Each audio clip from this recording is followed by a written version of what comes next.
Sud Radio Berkov dans tous ses états. Le face-à-face. Et pour le face-à-face, André Berkov reçoit Jean-Baptiste Noé, professeur de géopolitique, rédacteur en chef de la revue Conflit et auteur du livre Le déclin d'un monde, édition L'Artilleur. Vous nous appelez au 0826 300 300. On attend vos questions et sur notre chaîne YouTube et Facebook et sur le site Sud Radio. Jean-Baptiste Noé, bonjour. Bonjour. Alors, le déclin d'un monde, c'est votre côté Schopenhauer, ça, c'est ça, ça y est. Est-ce que c'est la fin des haricots européens, pour être plutôt précis, européens ou occidentaux? D'ailleurs, vous sous-titrez votre livre, très intéressant, une vue totale. D'ailleurs, c'est un peu, je crois, la somme de la revue que vous dirigez, la revue Conflit, bien sûr, dont il faut parler. Géopolitique des affrontements et des rivalités en 2023. On y est. Alors, est-ce que c'est effectivement la fin de, je ne dirais pas la fin de l'Occident, peut-être pas, n'exagérons pas, mais quand même, la fin d'un monde, comme vous disiez, ça veut dire la fin de peut-être un monde qu'on considérait quand même comme, je dirais, l'élément principal, une domination des valeurs, etc., ou pas? C'est la fin de l'illusion européenne. Les Européens ont cru pendant 2 siècles que les autres étaient identiques à eux. C'est-à-dire que les autres cultures, les autres peuples étaient des sortes de clones des Européens. Et donc on pouvait leur imposer nos valeurs, notre système politique, nos systèmes économiques. Et puis on s'est réveillé avec la gueule de bois en se rendant compte que les autres étaient différents. Et non seulement ils étaient différents, mais ils ne voulaient pas être comme nous. Et qu'ils voulaient être fidèles à leur culture, à leur histoire, à leur identité. Et l'Europe, qui a vécu depuis 70 ans dans le mythe de la paix, avec la guerre en Ukraine, s'est rendu compte que la guerre, c'était une réalité. Ce mythe-là a été dramatique pour l'Europe. Il y a cette idée que depuis 1945, nous sommes en paix. C'est complètement faux. Il y a eu de nombreuses guerres. Pourtant, il y a eu des guerres sur le continent européen, et enfin dans le monde et en Europe. La guerre en Yougoslavie, par exemple, la guerre entre l'Irlande et le Royaume-Uni. Et on a voulu se masquer cette réalité de la guerre. C'est une des vertus de la guerre en Ukraine que d'avoir brisé ce mythe. Mais enfin, ce qui est extraordinaire quand même, c'est que on aurait pu s'en apercevoir un peu plus tôt, le 11 septembre 2001, par exemple, ou même avant, la fin de l'URSS, ou même avant. Enfin, il y a eu, alors c'était pas en Europe, certes, enfin, la guerre de Corée, la guerre du Vietnam, je ne parle pas du Yémen, je ne parle pas de tout ce qui s'est passé au Moyen-Orient et compagnie, le réveil des peuples, ou en tout cas, et puis, l'intégrisme, que ce soit l'intégrisme islamiste ou d'autres, enfin, les signes avant-coureurs n'étaient pas des signes à basse température. Non, mais vous avez parlé de Schopenhauer. Pour voir, il faut vouloir voir. Si on veut être aveugle, on ne voit pas ce qui se passe. Je vais vous donner un exemple. Ouais. Une personne, un Français, ambassadeur, qui travaille dans une grande ambassade française, qui a expliqué il y a encore 3 semaines, lors d'un colloque international, que dialoguant avec l'ambassadeur de Jordanie, il avait été sidéré de voir que pour l'ambassadeur de Jordanie, le Coran était supérieur à la déclaration des droits de l'homme et du citoyen. Et ça avait... Il était sidéré. Histoire authentique, ça. Oui, tout à fait. Ouais. Ça avait bouleversé sa vision des choses. Et oui, un Jordanien, culture musulmane, considère le Coran comme un texte important et plus important que la déclaration des droits de l'homme et du citoyen. Quand vous vivez dans une telle illusion, vous comprenez pas ce qui se passe. Donc on s'est illusionné sur la guerre en Irak, sur la Libye, sur la Syrie, et ça aboutit à des drames. Et alors justement, quand vous dites déclin d'un monde, donc effectivement, est-ce qu'on peut encore aujourd'hui, alors on va en parler, comment on peut s'en sortir, quand je dis s'en sortir, est-ce qu'il y a des alternatives, mais de quand date véritablement le réveil? Vous dites qu'avant la guerre d'Ukraine, c'était la Belle au bois dormant? C'était, oui, la Belle au bois dormant, ou les 7 nains. C'était les 7 nains au milieu d'un monde peuplé de gens de taille, de géants. Et ça, on voulait pas le voir. Et on voulait pas le voir parce que ça bouleverse toute notre conception du monde et ça modifie aussi notre manière d'être par rapport au monde. C'est beau de se dire qu'on peut faire la guerre pour apporter la démocratie, qu'on peut faire la guerre pour pacifier, et qu'on a le rôle du prince charmant et de la baguette magique. C'est ce qu'on appelle la pensée magique. Je veux que les autres soient pacifistes, donc ils vont l'être. Et on est comme ça les créateurs du monde. C'est à la fois de la pensée magique et en même temps c'est extrêmement valorisant. On est des démiurges. On est des démiurges, c'est ça. Mais ça ne marche plus. Et on se rend compte qu'on a des populations qui veulent être modernes, donc elles veulent avoir les dernières technologies, elles veulent avoir des baskets Nike, mais elles ne veulent pas être américanisées. Donc elles veulent la modernité, mais sans l'occidentalisation. Alors, de quand date, vous en parlez aussi dans votre livre, Ce déclin d'un monde, cette espèce de suggestion ou d'assujettissement qu'on s'en réjouisse ou qu'on le déplore de l'Europe aux États-Unis, cette espèce d'arrimage au vaisseau amiral? Alors, ça date des années 1920-1930, ne serait-ce que quand on a voulu régler la question de paiement que l'Allemagne devait à la France, on s'en est remis aux États-Unis pour régler le différend. De 14-18, ça? Oui, c'est ça, juste après 14-18, puisque l'Allemagne nous devait des réparations au titre du congrès de Versailles, et l'Allemagne ne remboursant pas, on s'est mis dans la roue des Américains pour leur demander de taper sur les doigts des Allemands pour qu'ils nous remboursent. Donc ça, c'était le début. Et ça n'a fait qu'aller croissant. Et évidemment, la Deuxième Guerre mondiale n'a fait qu'entériner, puisque sans l'aide américaine, on aurait eu beaucoup de mal à vaincre les nazis. C'est clair. Sans d'ailleurs l'aide russe aussi. Hein. Et l'aide russe aussi. Ça a aidé un peu. Enfin, c'est une autre histoire.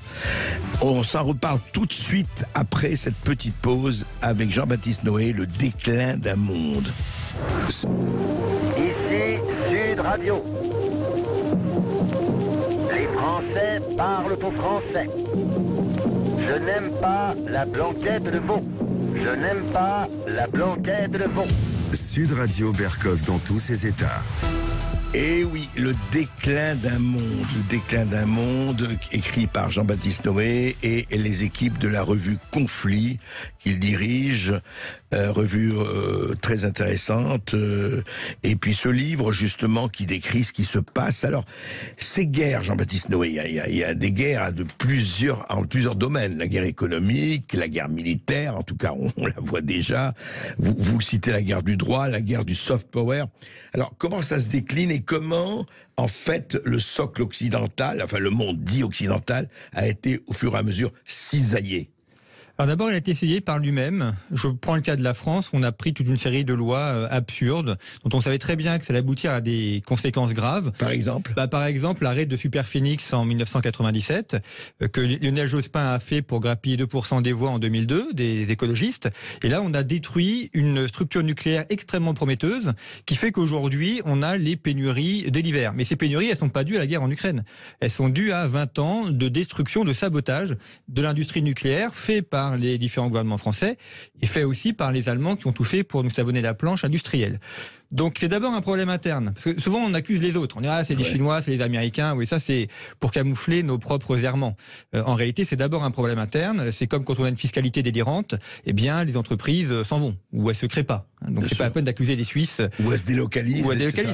Vous avez les célèbres macarons La Durée qui se sont délocalisés en Suisse. La Suisse c'est pas le Vietnam, c'est pas la Chine en termes de paiement des ouvriers. Donc s'ils ont été en Suisse, c'est que c'est plus rentable pour eux d'être là-bas qu'en France. Donc c'est d'abord un problème interne, et ensuite on s'est laissé soumettre aussi à des puissances internationales. Alors en Europe c'est l'Allemagne qui a joué un rôle néfaste, enfin qui a joué ses intérêts à elle, mais qui n'étaient pas nos intérêts à nous. Depuis le début, parce que, alors juste un mot, c'est intéressant, vous en parlez dans votre livre, et c'est quand même un chapitre extrêmement important. Rappelez-vous, tout le monde le sait, les auditeurs le savent et tous, que pendant des décennies, on a célébré le couple franco-allemand, enfin l'union magnifique de ce couple idéal. Le couple franco-allemand n'existait qu'à Paris. Quand De Gaulle signe un traité de paix avec Adenauer, c'est très beau, c'est deux combattants de la Première et de la Deuxième Guerre mondiale. C'est dire, on va plus connaître les guerres qu'on a connues. Donc ça, c'est admirable, et c'est une très bonne chose. Mais c'était pas un couple, c'était un traité d'alliance, un traité d'amitié entre deux pays qui avaient été antagonistes.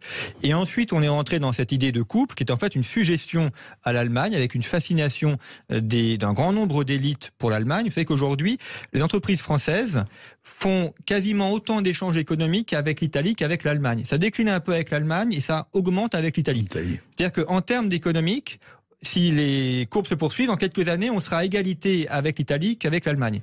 Mais l'Italie. avec Mélanie, ça va pas très bien en ce moment, pour d'autres raisons. Oui, mais ça, c'est sujet politique, ça changera d'ici 6 mois. L'économie, ça dure. Et donc, on s'est soumis à l'Allemagne, dont on découvre que l'Allemagne préfère acheter des F-35 américains plutôt que des avions de chasse d'assaut, qu'elle préfère acheter des Boeing plutôt que des Airbus. Donc, sur tous les points, on se fait avoir par l'Allemagne, mais on se fait cocufier volontairement. Nous sommes cocus, battus et contents, apparemment. c'est ça. Et alors, et ça va continuer, ça. Cette espèce de dissociation de la France et de l'Allemagne, ça ne peut que continuer. Ça ne peut que continuer, d'autant que les gouvernants français restent sur cette idée du couple, pour une raison que je n'arrive pas à comprendre. Pourquoi c'était absolument à avoir ce couple-là, alors qu'on a vu Olaf Scholz, sitôt élu, il a validé le rachat du port de Hambourg par des Chinois, qui est quand même Hambourg le principal port en Europe, et il a été faire quasiment allégeance à l'empereur Xi Jinping pour montrer tout le bien qu'il pensait de ce nouveau régime.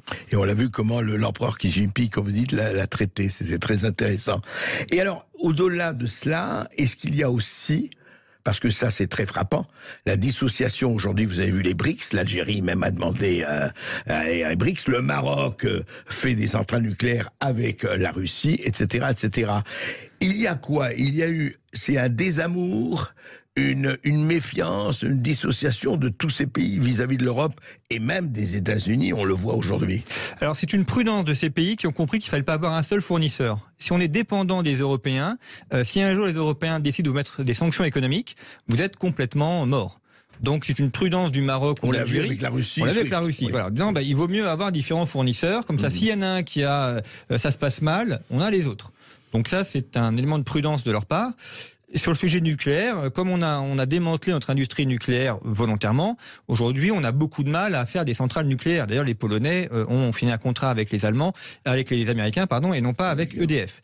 Donc ça c'est aussi notre responsabilité, parce que là où les entreprises françaises ont voulu faire des centrales, ils ont eu beaucoup de mal, et aujourd'hui on a un mal fou à recruter des ingénieurs français pour travailler dans l'industrie navale ou dans l'industrie nucléaire. Ils préfèrent faire des centrales, des éoliennes ou des panneaux solaires. Mais ça s'apparente à un suicide, ça, Jean-Baptiste Noé. C'est presque un suicide collectif. C'est assez beaucoup. Oui. Un harakiri. C'est exactement. Ouais, c'est dingue. Ça, c'est vraiment assez délirant. Et alors, est-ce que ça s'accompagne d'un récit, d'un storytelling, pour employer un mot que je n'aime pas, mais d'un récit collectif ou symbolique. Est-ce que ceci est suivi? Parce que vous savez, il n'y a pas que l'économie dans la vie, il y a le symbole, il y a l'imaginaire, il y a le collectif qui aussi modèle la mécanique ou le moteur des peuples. Est-ce que ça se sent aussi du point de vue symbolique? Vous avez raison, d'ailleurs en géopolitique, on accorde une grande importance au symbole. C'est pour ça que je lui consacre aussi un chapitre dans mon livre, parce que ça dit énormément. Le choix des mots, le choix même les tenues vestimentaires dit beaucoup, ou la question du cinéma. Et ça se voit d'un point de vue symbolique sur le fait qu'un grand nombre de pays veulent avoir les mêmes modes de vie que les Européens. Donc il y a quand même une grande attirance pour les modes de vie européens. D'ailleurs, les migrants vont d'Afrique en Europe. C'est pas encore l'inverse. C'est clair. Mais ils veulent avoir leur propre hamburger ou leur propre basket. Donc c'est vivre comme des Européens, mais avec des choses à nous, qu'on a créées nous-mêmes. Et là, il y a cette volonté d'appropriation. Et puis, je vois aussi cette question des symboles à travers la résurgence en Afrique du vaudou, qui prend une part de plus en plus importante, alors qui est manifeste en Afrique et avec l'immigration africaine qui arrive en Europe, et en Amérique latine avec ce qu'on appelle l'indigénisme. Alors je donne un exemple qui est à la fois drôle et effrayant. Ça se passe lors de l'épidémie du Covid. Vous avez le ministre bolivien de la Santé et des religions traditionnelles, c'est son titre complet. Santé et religions traditionnelles en même temps. Qui a fait un sacrifice à un lama pour chasser le Covid. Donc ils ont, comme faisaient les Incas, ils ont pris un lama qu'ils ont desséché et il l'a mis sur un bûcher et il l'a brûlé. Donc vous imaginez Olivier Véran faire un sacrifice à un lama pour chasser le Covid, ça serait bizarre. Oui, c'est pas dans les coutumes européennes. Voilà, c'est pas encore dans les coutumes. Et donc on a ce rejet de la coutume occidentale et ce retour à ces cultures antiques. Et ça s'accompagne. Et alors, sur le plan très intéressant, par exemple. Est-ce que ça traduit, ça aussi, moi j'ai été très frappé, parce qu'il y a aussi ce côté politicien, mais j'ai été très frappé par Poutine, faisait un discours il y a 2 ou 3 semaines, consacra la moitié de ce discours à l'anti-wokisme, en disant on en a marre, LGBT, parent 1, parent 2, etc. C'était assez étrange que quelqu'un comme Poutine passe la moitié de son discours à fustiger la cancel culture, le wokisme, etc. Oui, ça c'est quelque chose qui nous fait beaucoup de mal chez nous. Et qui nous fait beaucoup de mal vis-à-vis de l'extérieur. C'est-à-dire qu'évidemment, les gens ne comprennent pas qu'on ne puisse pas faire une différence entre un homme et une femme, ou même qu'on sabote notre histoire. Il n'y a aucun pays où on déboulonne ses statuts. Vous avez Xi Jinping, dans ses discours régulièrement, il se fait référence à Mao. Il ne va pas déboulonner Mao. Et dans les métros de Moscou, vous avez des personnes déguisées en Lénine et en Staline qui jouent de l'accordéon et qui font la manche. Donc cette destruction volontaire de l'histoire de la part des Européens, ça n'est compris nulle part. Et effectivement, pour les autres civilisations, c'est vu comme une maladie dont il faut se prémunir. Vous avez le Covid, le virus Covid, et vous avez le Covid intellectuel qui est le wokisme. Oui, c'est ça, c'est extraordinaire. Vous avez la malbouffe et la malbouffe intellectuelle. C'est ça. Quoi. La malbouffe mentale, neuronale. Et à votre avis, alors, justement, on va en parler aussi en seconde partie, mais c'est sur une pente irréversible ou pas, à votre avis, Jean-Baptiste Noé? Non, rien n'est jamais irréversible. D'ailleurs, mon livre, en dépit de tout ce que j'ai dit, mon livre se veut tout à fait optimiste, parce que je pense que cette fin de l'universalisme, c'est une excellente chose. C'est-à-dire que ça nous a conduit à la guerre, ça nous a conduit à ignorer les autres et leurs spécificités. Donc le fait que ce tabou se brise sur la pierre de la réalité est quelque chose de très positif. Et ensuite, il ne faut pas attendre la vue d'un sauveur. Ça n'existe pas. Enfin, du moins dans le domaine politique. Ouais, c'est à chaque personne, dans les libertés qui sont les siennes, de reprendre ces choses en main. Par la lecture, par la défense de sa culture, de son histoire. Donc, n'attendons pas d'un président ou d'un gouvernement qui nous sauve. Abattons le veau d'or de l'État et retrouvons de façon personnelle et individuelle, et par les amitiés qu'on peut tisser, le sens de ce que l'on est. Et c'est comme ça qu'on viendra à bout de toutes les horreurs que vous avez évoquées. Écoutez, on en accepte l'augure, il faudra justement trouver un équilibre, parce que l'État n'est pas inutile, mais effectivement que le périmètre de l'État tel qu'il est aujourd'hui occupé, ce n'est pas non plus la panacée, et on le voit. On reprend tout de suite après cette petite pause. Jean-Baptiste Noé, auteur d'un déclin d'un monde, répond à vos questions au 0826 300 300 et répond à vos inquiétudes sur notre époque. À tout de suite sur Sud Radio. Ici Sud Radio. Les Français parlent au français. Les carottes sont cuites. Les carottes sont cuites. Sud Radio Berkov dans tous ses états. Un livre qui nous concerne tous, vous savez, parce que effectivement, chacun vit sa vie, chacun d'entre nous, éditeur Sud Radio, vis-à-vis, essaye de s'en tirer le mieux possible. Et puis, simplement, il y a un monde autour. On n'est pas tout seul dans notre coin. On ne peut pas faire l'autruche tout le temps, même jamais. Il faudrait jamais faire l'autruche. Et Jean-Baptiste Noé écrit avec les équipes de la revue Conflit, Le déclin d'un monde, aux éditions de l'Artilleur. Un livre à lire parce que effectivement, ça donne vraiment le tableau. Et vous allez toujours, à un moment donné, regarder le tableau dans son entièreté. Alors, vous dites Jean-Baptiste Noé, effectivement, oui, vous n'êtes pas pessimiste, et puis il faudra lire, s'en sortir, se débrouiller très bien. En attendant, quand même, chacun d'entre nous n'a pas les moyens de la puissance et d'aller à Bali, au G20, pour tout arranger en tenue asiatique. C'est assez beau, d'ailleurs. Mais, au fond, est-ce qu'il n'y a pas aujourd'hui ce rapport des forces? Et De Gaulle l'a dit depuis longtemps, une nation n'a que défend ses intérêts, c'est la réelle politique. Ça n'empêche pas la morale, mais enfin, il faut savoir mettre à sa place chacun des domaines. Comment, là, aujourd'hui, que peut l'Europe? Que peut l'Europe, qui a l'air complètement aujourd'hui de s'être tiré 2 balles dans le pied, sinon dans le ventre, et être le spectateur passif et très très très payeur en revanche, et très fournisseur de l'affrontement entre l'OTAN et la Russie, l'Amérique et la Russie, et sous l'œil très intéressé du reste du monde qui s'organise avec les BRICS et autres. Qu'est-ce qu'on fait?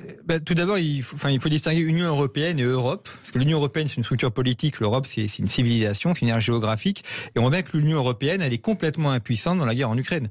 Il y a même une personne dont personne ne connaît le nom, qui est le ministre des Affaires étrangères de l'Union européenne, dont la fonction devrait être supprimée puisqu'elle n'a servi à rien dans la guerre en Ukraine. Et on voit bien que cette guerre en C'est Ukraine... vrai qu'il y a un ministre des Affaires étrangères de l'Union européenne, dont personne ne connaît le nom d'ailleurs. Et cette personne-là, elle a un cabinet, ça coûte beaucoup d'argent. Dans la guerre en Ukraine, ce sont les nations qui ont pris le pas et c'est elles qui négocient. D'ailleurs, l'ONU, c'est pareil, n'a servi à rien. Donc on voit bien que c'est d'abord le réveil des nations, c'est la Russie, l'Iran, la Turquie, c'est l'Allemagne, l'Italie et la France. Et c'est à l'échelle nationale que se font les relations internationales. On est bien dans des relations internationales, on n'est pas dans des relations entre systèmes politiques continentales ou quoi que ce soit. Et que chacun a ses intérêts différents. Et ce que l'on voit également, c'est que l'Asie est en train de créer des structures politiques parallèles pour s'organiser. En fait, leur discours est simple. Ils disent « Aujourd'hui, le monde vit avec les vainqueurs de 1945 ». Et ça, c'était il y a 80 ans, ou un peu moins. On ne peut pas continuer à vivre avec cet ordre-là. Ça ne peut plus fonctionner. Donc l'ONU, le FMI, l'OMC, tout ça, ça n'est plus valable. Et l'Asie, autour de la Chine et autour de l'Inde, crée leur propre structure de négociation internationale, où ils ont leur mot à dire et où ils ont leur poids. Et c'est ça l'enjeu. D'ailleurs, on voit bien maintenant, on fait des G20, on ne fait plus des G7, comme on le faisait à une époque, parce qu'on voit bien qu'il y a au moins 20 pays qui sont importants dans le monde. Et ça, la France notamment n'en a pas forcément pris conscience. On est malheureusement aujourd'hui, on est extrêmement focalisé sur l'Afrique. Quand on dit l'Afrique, c'est l'Afrique de l'Ouest, et on voit plus le reste. On voit plus l'Asie, on voit plus l'Asie centrale, on voit plus l'Amérique latine. Mais comment vous expliquez ça, franchement? Il y a quand même une diplomatie, je veux dire, séculaire, sinon décennale. Qu'est-ce qui fait qu'à un moment donné, tout ça a perdu, je dirais, de son jus? Qu'est-ce qui fait quand même, diplomatie française, nous étions les premiers, enfin bon. Alors je serais assez réservé sur l'efficacité de la diplomatie française, dont on cherchera en vain les victoires au cours des 20 dernières années. Oui, mais avant, oui. Mais le problème, c'est dans la formation. D'abord, vous avez un gros problème de formation dans la diplomatie française et même dans la nomination. Vous avez beaucoup de gens, des diplomates très bons, très bien formés, qui se sont formés pour être dans le cadre d'Orient, donc au Moyen-Orient, et qui sont envoyés partout en mission, sauf en Orient. Et donc en Orient, qui est un endroit très simple, comme chacun le sait, on envoie des gens qui ne parlent pas arabe, en disant que comme ça, ils seront vraiment aptes à comprendre le fonctionnement de la région. Ils sont neutres, voilà. Et donc on a beaucoup de gens qui ne sont pas au bon endroit, ou pas à la bonne place. Et vous avez également des personnes auxquelles on donne des ordres pour ne pas donner les bonnes informations. C'est volontaire. Exemple? Vous avez un exemple. Alors je donne un exemple flou pour pas mettre les personnes en péril, mais des personnes qui travaillent dans une structure étatique pour fournir du renseignement et qui avaient donné l'ordre lors d'un conflit important où la France était engagée de mentir et de truquer la réalité afin que ça n'aille pas à l'encontre des décisions qui étaient prises par le ministère de la Défense et des Affaires étrangères. Donc il disait sur le terrain c'est comme ça que ça se passe. Mais dans les notes qui devaient remonter, il devait dire c'est différent. Voilà. C'est fou. Oui, le réel frappe à la porte, mais surtout on ne veut pas le voir. Voilà. Donc on voit blanc et on doit dire noir. C'était les ordres qu'ils avaient reçus. Et donc à partir de là, vous ne pouvez avoir que des mauvaises décisions qui sont prises. Sur la question syrienne notamment, les diplomates qui étaient sur place disaient très bien que Assad allait tenir. Il y avait des grandes voix, un soutien réel, et on les a tués. On leur a dit non, il ne faut pas dire ça. Bon, et donc on s'est complètement trompé. Donc il y a cet aveuglement qui est réel, qui est manifeste. Comme pour l'Ukraine aujourd'hui avec la Russie. Oui, c'est exactement pareil. Pareil, ouais. Et alors, l'Asie, elle, est sur une autre logique, et sur un autre fonctionnement. Et si on ne change pas rapidement de logiciel, on va se faire dépasser. Alors, quid, justement, vous en parlez dans votre bouquin, quid, effectivement, de la spécificité américaine? Est-ce que l'Amérique, aujourd'hui, pour parler... en fait, on a l'impression, alors tout se passe comme si, mais corrigez-moi si j'ai tort, tout se passe comme si l'Américain veut faire la guerre à la Russie par Européens interposés, en disant, bon, advienne que pourra, puis après on fera les affaires qu'il faut. Vous savez, il y a eu le démembrement de la Russie voulu par Zbigniew Brzezinski, l'ancien conseiller de Carter, qui était chez Obama aussi. Est-ce que tout ça, est-ce qu'aujourd'hui l'Amérique... J'en reviens, on voit très bien que l'Amérique est complètement divisée aujourd'hui, vraiment, y compris sur ses objectifs. Comment vous voyez ça? L'Amérique est aussi déclinante que l'Europe, d'une autre façon peut-être, ou pas? L'Amérique reste malgré tout la première puissance mondiale. Et ça fait 50 ans qu'on annonce le déclin de l'Amérique et 50 ans qu'on annonce le renouveau de l'Amérique. Donc oui, l'Amérique va pas très bien, il y a des divisions majeures, mais enfin ils sont toujours numéro 1. Et c'est quand même eux qui ont développé Internet, c'est eux qui sont capables à chaque fois d'innover avec Google, avec Facebook, avec Tesla. Ça, c'est américain. Et ça, on peut pas leur retirer parce que les Américains ont quelque chose que nous n'avons plus, c'est la volonté d'être numéro 1. Et quand on n'a pas la volonté d'être numéro 1, on n'est pas numéro 1. Et ils sont motivés. Ils sont motivés. Alors oui, ils ont plein de problèmes internes, mais ils ont, démocrates ou républicains, ils ont la volonté d'être numéro 1. Et ça crée un dynamisme dans le pays, une dynamique qui fait qu'ils sont toujours numéro 1.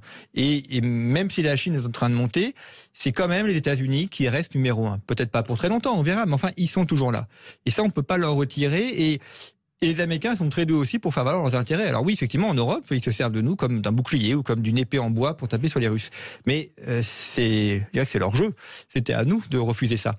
Et on voit bien que beaucoup de pays européens préfèrent payer les États-Unis via l'OTAN pour avoir une sécurité, plutôt que d'investir eux-mêmes dans une armée. C'est un choix. Oui, parce que l'armée européenne, et les Polonais se disent, finalement, on est protégé par l'OTAN, ça nous convient. Alors nous, ça nous conviendrait peut-être pas français, mais eux, ça leur convient, et c'est un choix souverain.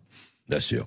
Et de ce point de vue-là, juste, alors, quid de l'Asie? Vous dites la Chine, elle est, évidemment, c'est pas en 2 ans, il faut raisonner à long terme, là, et au moins à moyen terme.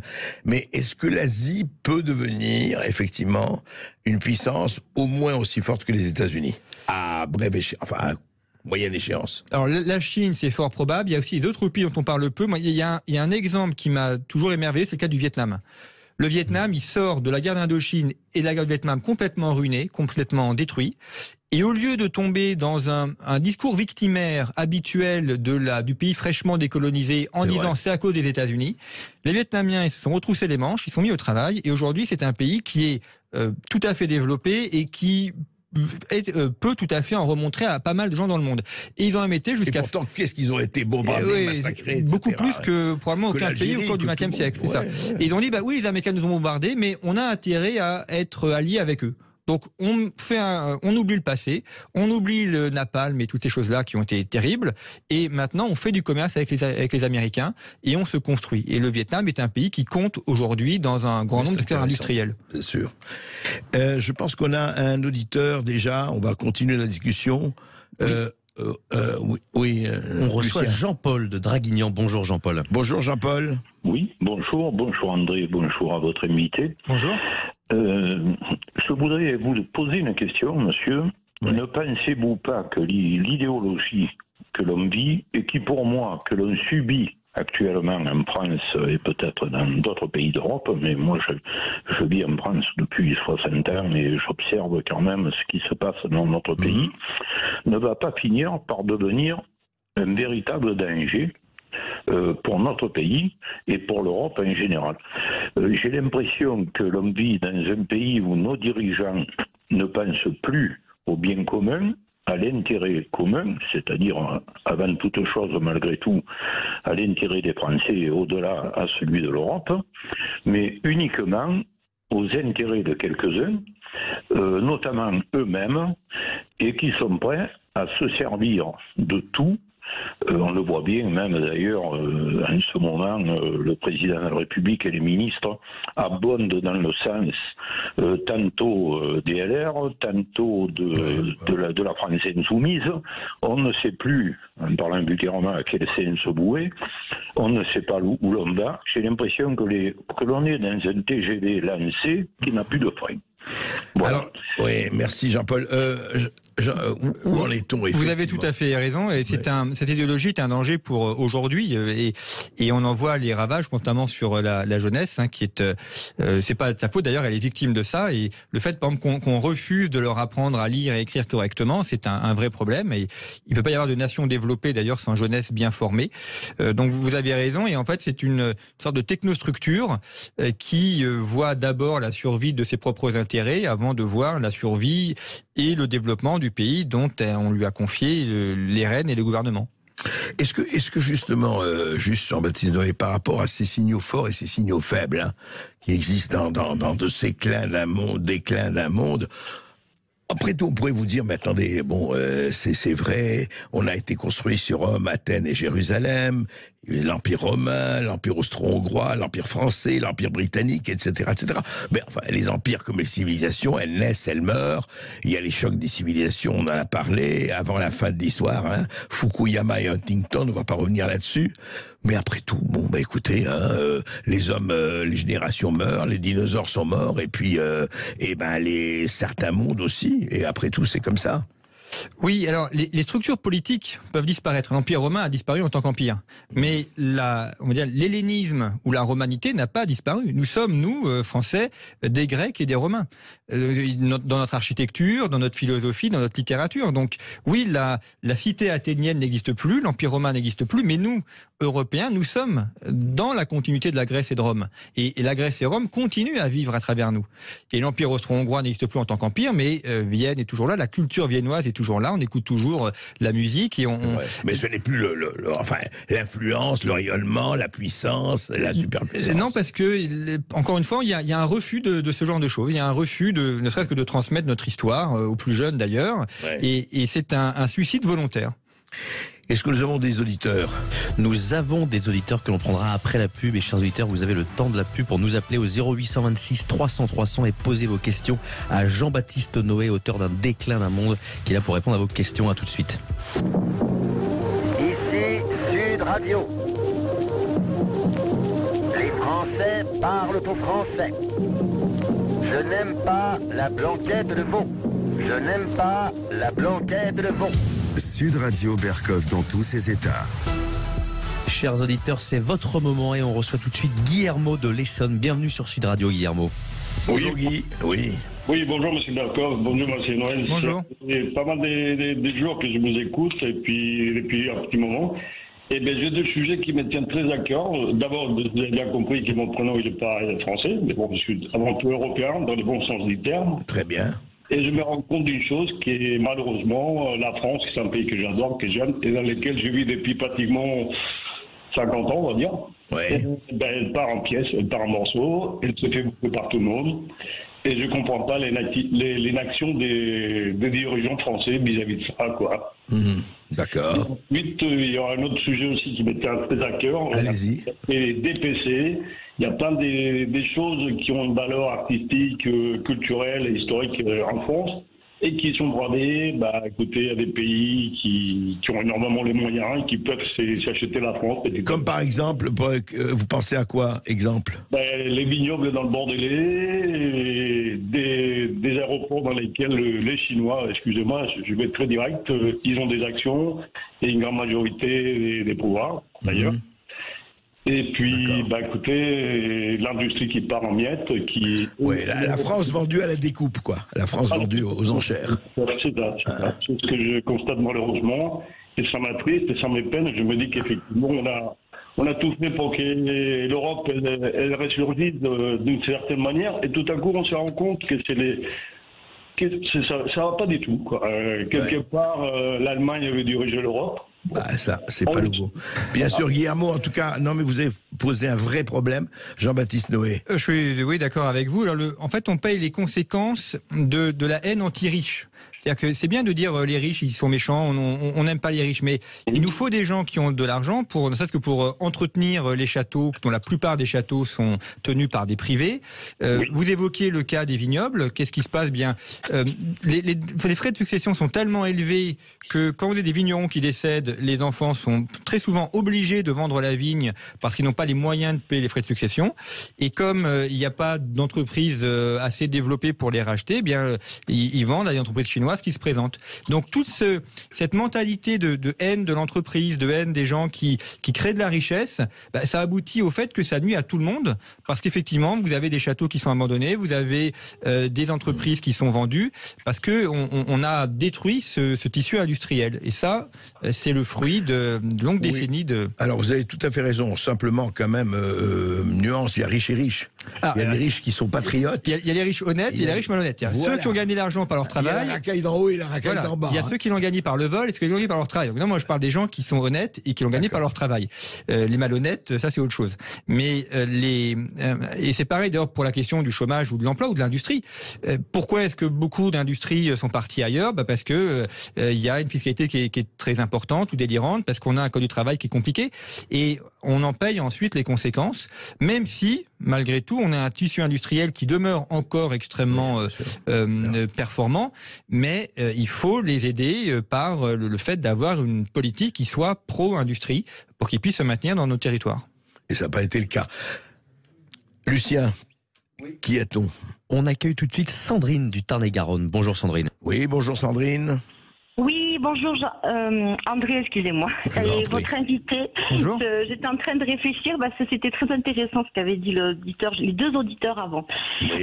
Donc juste bonjour. Alors moi je vous appelle parce que voilà, je suis de métier agricultrice et je suis très attachée aux valeurs. Bon, alors en plus que je viens pas du tout, je viens d'un milieu différent, c'est-à-dire je viens d'un milieu d'ouvriers. Fonctionnaire et j'ai voulu impérativement, je suis arrivée à ce que je voulais. Bon, j'ai 50 ans. Bon, ouais. Je voulais simplement dire qu'on a oublié, voilà, on a un déclin effectivement. Et là, ce matin, je me posais à un moment donné la question dans ma tête et je me suis dit, mais bon, nos élites aujourd'hui, ça ne va pas du tout. De toute façon, on a un gouvernement, il fait à sa sauce, il est tourné qu'à lui-même, donc il nous prend pour, en fait, quand on l'écoute, comme si on était les petits élèves. Puis, nous avons une Assemblée nationale, c'est triste à dire, mais ils se bataillent comme des imbéciles, c'est la maternelle, voilà.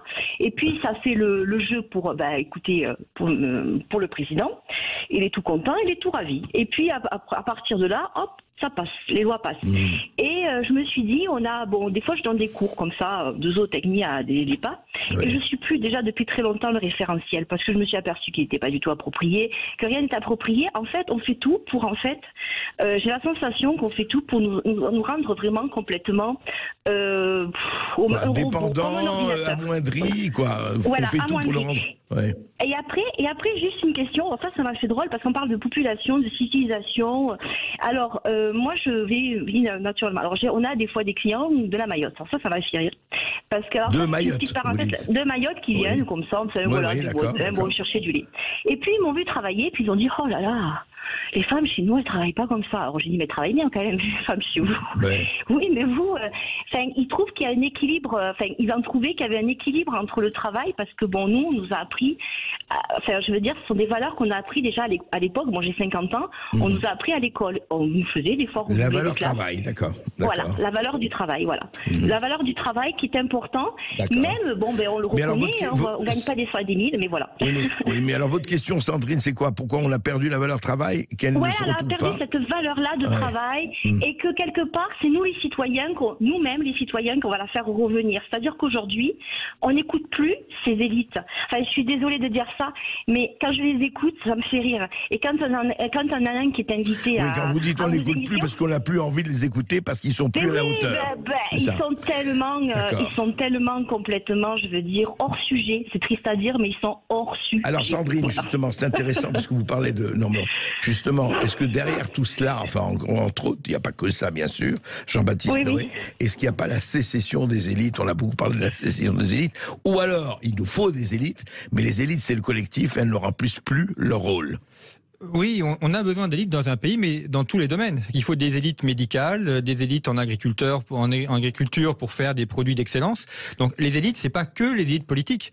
C'est des gens qui doivent être qualifiés dans tous les domaines essentiels et par leurs études, par leur travail, par leur effort. Et ça, c'est absolument indispensable. Donc on a des élites qui fonctionnent très bien. On parlait avec Madame là, qui est agricultrice, des produits d'excellence en matière d'agriculture dont la France est légitimement fière.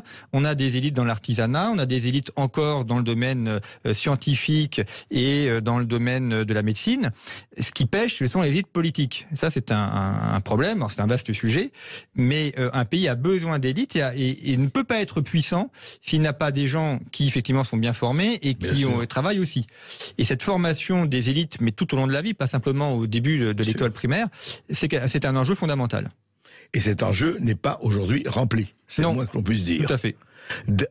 Dernière question, peut-être, un auditeur, non? Oui, On en accueille Serge de Lyon. Bonjour Serge. Alors Serge, bonjour. Malheureusement, on n'aura pas beaucoup de temps. Allez-y, mais un peu rapidement. Merci Serge. D'accord, je serai rapide et je m'attarderai sur la partie où c'est le conflit idéologue, surtout sur le wokisme entre Poutine et l'OTAN. Oui. Et où Poutine se voit maintenant, et je pense que tout le monde le voit comme celui qui prend le flambeau pour lutter encore à préserver les valeurs de la famille. Oui. C'est un peu ça, comme on le voit ailleurs. Alors, ma question c'est, est-ce que quand on parle d'une continuité pour l'Europe après l'effondrement de l'Empire, c'est la continuité du wokisme, du coup, ou bien est-ce que on pourra revenir en arrière et redéfendre des valeurs qui comptent pour tout le monde? En fait, oui. Alors la question de Serge, quand même, moi je l'ai posée de façon provoquée. Est-ce que c'est Poutine qui paradoxalement défend les valeurs de la famille et peut-être de l'Occident? Rapidement. Alors, il défend dans les mots. Après, pour bien connaître la Russie, c'est aussi un pays qui a des graves problèmes sociaux et la jeunesse est mal en point en Russie. L'espérance de vie est faible, les suicides sont nombreux. Donc, la Russie n'est pas un paradis et c'est quand même un pays. C'est un pays qui a de grandes difficultés. Je préfère vivre en France plutôt que vivre en Russie sur bien des points. Et j'espère que le wokisme ne sera pas le monde d'après. Eh bien, écoutez, espérons-le. En tout cas, je recommande votre livre, Le déclin d'un monde, Jean-Baptiste Noé, parce que faut remettre les points sur les i, globalement. Et tout de suite dans l'émission de Brigitte Lahaie, le consentement à avoir une relation sexuelle, en avoir envie, à avoir du plaisir, à partir de quand peut-on vraiment considérer qu'on a été abusé? Le plaisir doit-il toujours être au rendez-vous? Pour répondre à cette question, Stéphane Clerget, pédopsychiatre, auteur de nombreux ouvrages de Hypersensible, Hypermoureux, édition La Musardine.